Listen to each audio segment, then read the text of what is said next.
Al-Sakar take credit knowing the U.S. military would never stop hunting them down? Who would? Defend. He paid them. He paid Al-Sakar. Hey, it's Jocelyn. We finally got ourselves a great episode of Designated Survivor last night. I am still reeling from it. Last week, I did not tape an episode, so I apologize for anyone who was looking for it. But to be very honest, I couldn't make magic out of boring stuff. I'm not gonna make an episode out of materials that was just, you can't do that. And I'm not a magician. It's either good or it's not. So tonight, or last night, it was really good, so I'm ready to talk about it. Just take your seats. Please take your... I said take your seats now.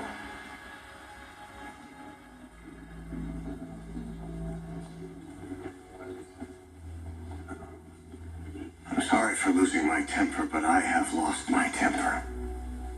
Shame on you, Senator Bowman. Shame on you. Our nation is in crisis. Do you have any idea how many cases are on the current docket that can't be resolved because we don't have a Supreme Court? 126 issues that go to the core of our democracy. So in the end, Julia, the professor, she actually schools them and says, you know what? In fact, you don't need a ninth judge. That was never in the Constitution.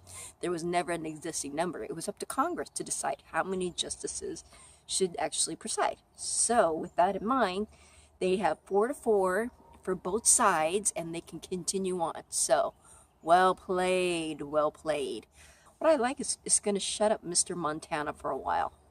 Boy, is he annoying or what? But I have to say though, good casting. Very good actor.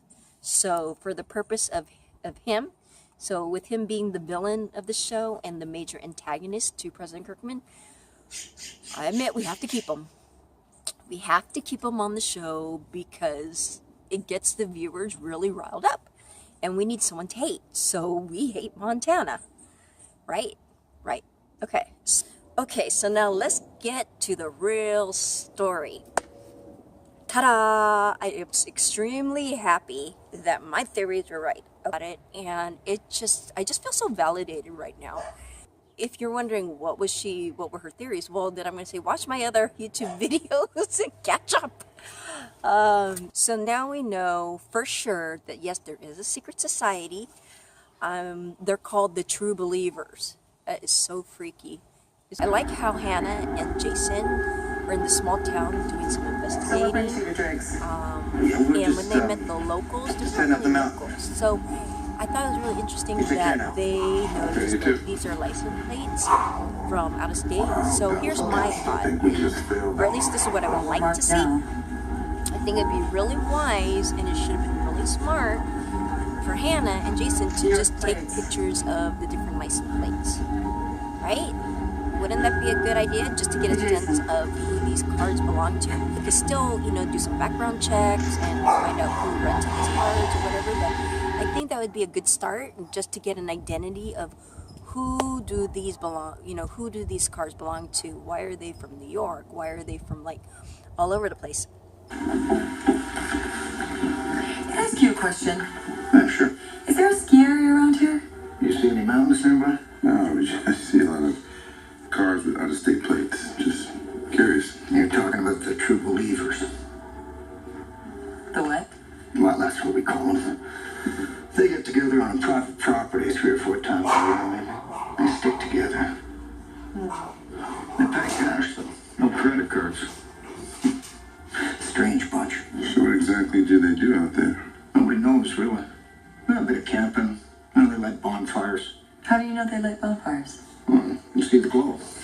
Where exactly is this property? Well, it's a huge spread. Used to belong to the Air Force. But what really resonated with me was in that manifesto. Listen to this. All democracies from ancient Athens to the Roman Republic to the city-states of the Renaissance end. And they end the same way, as a corrupt alliance of extreme wealth and centralized power. Ordinary citizens are deprived of liberty, what's rightfully theirs is taken away, and their children are sent to die in rich men's wars. This is a manifesto, Jason. This is a manual for a new American order. I mean, look at this. Pax Americana, an American empire to replace our own constitutional government. And check this out. No victory without sacrifice. It repeats over and over in the book. It says no victory without sacrifice. And if anyone remembers Beth in that one episode where he was preventing McLeish to go visit his friend at the cemetery, she said, and she was like saying, you know what, if he's a problem, we've dealt with him before, we can do it again. And McLeish didn't want anything to happen to his guy, so she said, you know what, she said, remember, no victory without sacrifice. Pax America. So from what I understand, Pax means peace Americana. I was looking it up on Google, and so here's my question. How many people out there actually looked it up on Google? Come on, admit it. Raise your hand. Raise your hand. It looks like they're anti-democracy. They want a one world order, or maybe a one country order. So I'm thinking about that. New America order. So, and I also remember Beth, you know, she would say, you know, Peter, we don't have much time, do as much as you can while we're still here. So what if here's a thought. If McLeish was still alive, it would have been interesting to see what type of chaos he wanted to create.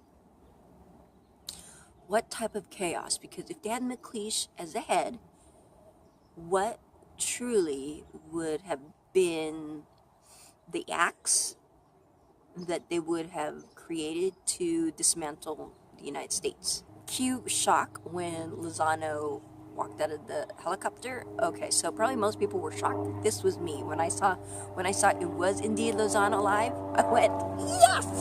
Yes, yes, yes! Why? Because I predicted it. I knew he was still alive. I knew it. I was really strong about that, because when McLeish put that order to kill him, no, that was fake. That was totally fake. And also, think about it. Those people who were probably in the military and that were actually doing the orders, that's all fake. They were probably all working together. That's what I'm thinking. These were all fake military operatives, and they just, you know what, they just faked it out. Actually liking Abe's character now.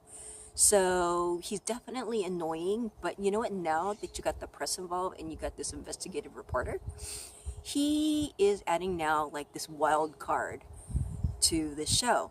It's someone in the True Believers who is trying to give him some information and use him to their advantage.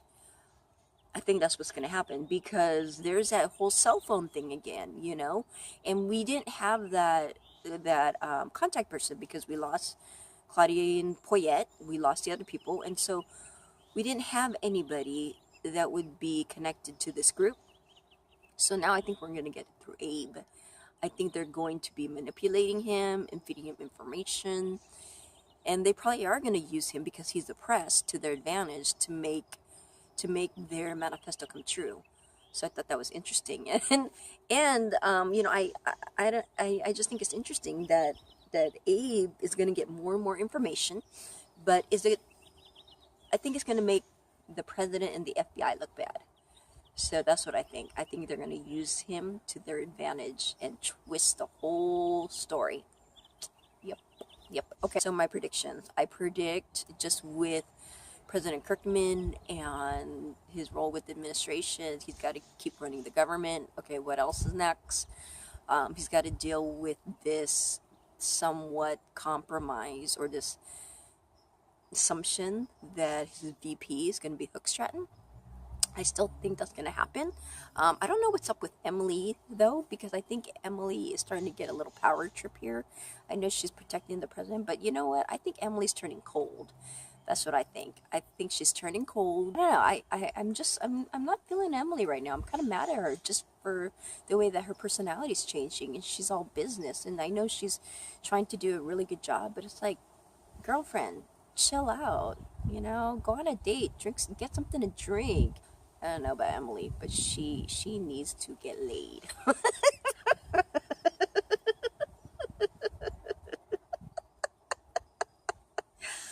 Yeah, I said it. Okay. Okay, so back to predictions. All right. So, okay, Lozano, I'm thinking I don't want to. Okay, you know, I'm going to say Lozano is not the top dog. I think he's definitely someone who's calling the shots, but I truly believe that there's someone above him that is higher. And Lozano's going to be the face for a while of the bad guy. I think he's going to hold that title for a while, but we know that, well, from what I remember, Lozano is an ex-CIA agent, so we're in the next episode. I know that Hannah's going to see a friend. We're going to have to look more into the CIA and find out more about Lozano. Also, I would like them to look at the different faces, and maybe they should have took pictures of the people who were at this bonfire, because then they can like get some identities and run some faces through that. I think that's something that should happen. I predict that this group is ex-military. I also predict that this group is related to that military, what is that military group? I want to say Blackwater, but it's not. Anyways, I think they're involved in this. I think, again, I still think it's related to the former president. And I think it's related to the people who've been in government for quite some time. I wouldn't even put it past Cornelius Moss, that president, that something started around that time. Because I truly believe that this society... okay, so if you think about that mission that happened in Afghanistan, from that time on, was it 97 to here? So within 10 years, I'm thinking within a 10-year span, this unit, this society has then formed and has been created. So it would be interesting to kind of look back and figure out the plots of what happened within the last 10 years. It has to be a group of people who have a very high intellectual capacity to come up with these complex ideas and to be able to carry them out. It also has to be people within the government who has access to all this information, and also maybe has some spy skills. That, because I'm also thinking, I'm pretty sure that there are bugs and hidden cameras besides the already hidden cameras that are in the White House. Because remember when Landon had that hidden camera and they knew what he was wearing. So I really believe that they've infiltrated for quite some time now into the government. My other prediction is that I truly don't believe that there is a traitor per se in his immediate group, and I'm talking about the core cast. I know we have Mike, the secret agent, and people have been talking about him, Emily, Seth, the wife. But why I'm thinking that is because I'm thinking long term as far as what this whole series is about. And I'm thinking about end in mind. I'm thinking about how the series will end.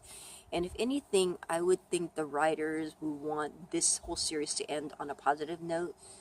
That the president and his wife, you know, that they're happily married, they leave the White House. So I still see them united together. So that's why I don't think it's the wife.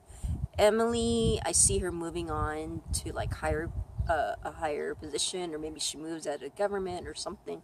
Or maybe Seth just leaves the government and he becomes an actor and he films stoner movies. Like White Castle. That's what I think. I think Seth is gonna become an actor and do a movie about looking, you know, finding some White Castles. So see that coming. So I'm also thinking about just how to keep this series prolonged to the next season. And you know, I think it's truly going to be about the secret society. How do you then get evidence that they've been behind the bombing? They can't just go out there and arrest them. They need proof. So I really think it's going to take some time to infiltrate into that group. It's going to be a lot of cat and mouse games and a lot of mind games. So that would be really interesting. In any case, there's so much more I know that I can say, but I'm just going to cut it here. Oh, subscribe to my channel, please. Like, comment, and all the good stuff.